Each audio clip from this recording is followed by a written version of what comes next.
How to adjust brightness and contrast in Reelshot.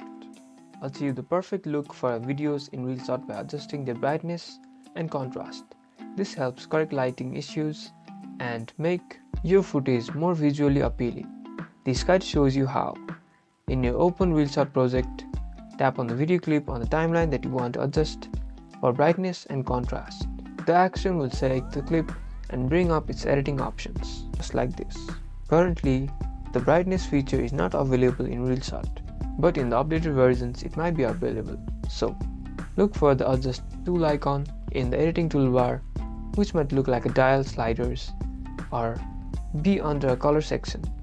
Tap on this icon to open the video adjustment controls. You'll find individual sliders for brightness and contrast. Drag the brightness slider to make your video lighter or darker. Then drag the contrast slider to increase or decrease the distinction between light and dark areas. As you adjust the preview updates, once satisfied, tap on Done or Apply to confirm your changes. Your video now has optimized lighting. You successfully adjusted brightness and contrast in Reelshot. Make your videos visually perfect. Like and subscribe for more Reelshot visual refinement tips.